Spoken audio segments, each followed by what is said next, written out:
नमस्कार। भक्ति सागर SMS DMs में आपका हार्दिक स्वागत है।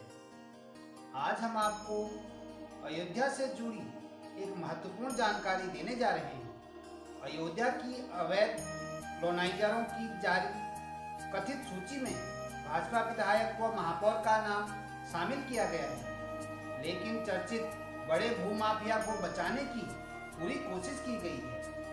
इसके कारण अयोध्या विकास प्राधिकरण के अफसर खुद कटघरे में खड़े हो गए हैं। इस सूची के बारे नगर आयुक्त व एडीए के उपाध्यक्ष विशाल सिंह स्पष्टीकरण दे चुके हैं कि विभाग से कोई अधिकृत सूची नहीं जारी की गई है। फिर भी उन्होंने माना कि चिन्हित अवैध कॉलोनियों की सूची बनाई जा रही है। उन्होंने यह भी स्पष्ट किया कि कथित सूची में जनप्रतिनिधियों का नाम कैसे और कहां से आया, यह जांच का विषय है।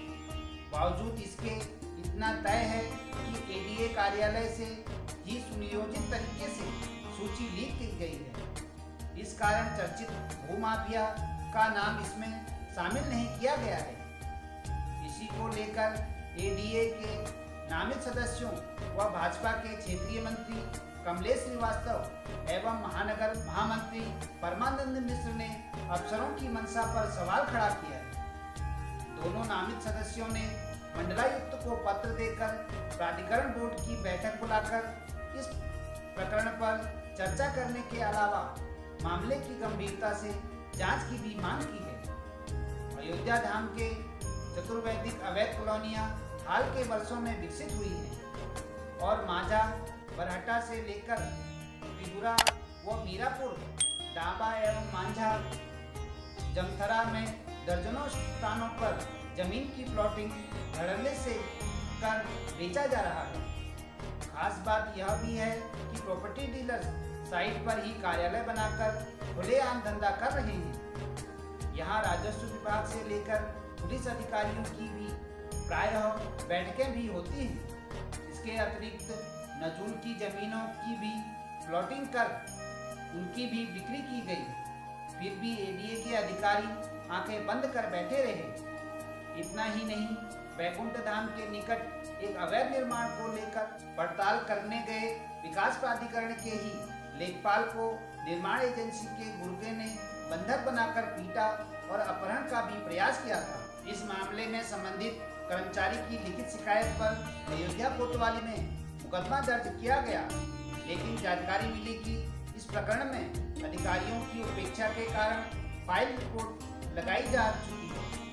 भ्रष्टाचार पर जीरो टॉलरेंस के ऐलान के बाद मुख्यमंत्री पोर्टल पर की गई शिकायतों को भी अफसर गंभीरता से नहीं लेते हैं। उल्टा निस्तारित की कथित रिपोर्ट भी भेज दी जाती है। ऐसा एक प्रकरण मौजा रानोपाली के गाटा संख्या 446 के करीब 8.5 बिस्वा भूमि का है, जो कि चारागाह की भूमि है।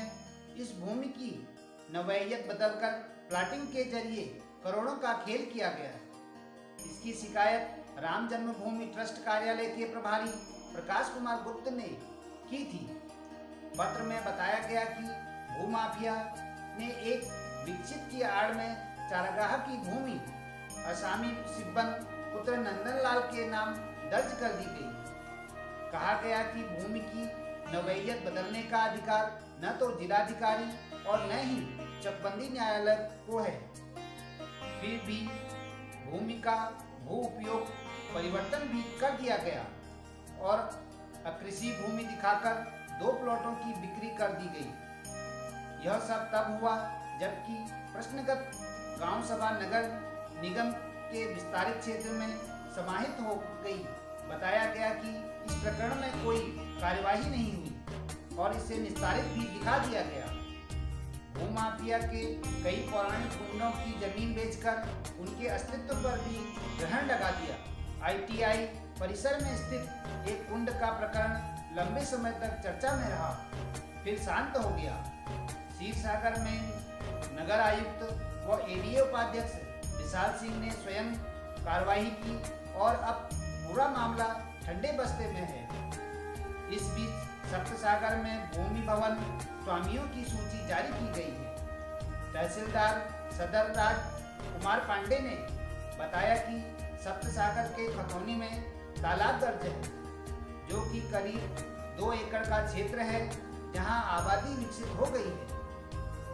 अब यहां बसे लोगों को बेदखल किया जाने की प्रक्रिया शीघ्र शुरू की जाएगी। उन्होंने बताया कि पहले नोटिस भेजी जाएगी, यदि स्वतः नहीं हटते तो वैधानिक ढंग से हटाया जाएगा। तहसीलदार यह नहीं बता सके कि सप्तसागर तालाब की भूमि पर कैसे और कब आबादी बसी। हालांकि उन्होंने कहा कि यहाँ की भूमि की प्लॉटिंग किसने कराई और कैसे बेची, इसकी जांच भी होगी। अयोध्या के नगर विधायक वेद प्रकाश गुप्त ने सोमवार को लखनऊ में मुख्यमंत्री योगी आदित्यनाथ से मुलाकात की। इस दौरान उन्होंने अयोध्या विकास प्राधिकरण के नाम से जारी की गई अवैध कॉलोनाइजरों की कथित सूची में खुद का नाम शामिल कर छवि धूमिल किए जाने की साजिश से अवगत कराया।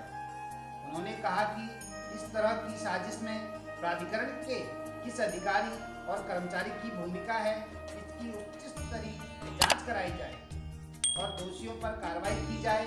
विधायक के अनुसार मुख्यमंत्री ने जांच व कार्रवाई का भरोसा दिया है। सहभार, डेली हंट, डेली होम, धन्यवाद, भक्ति सागर, SMS DMS, नमस्कार।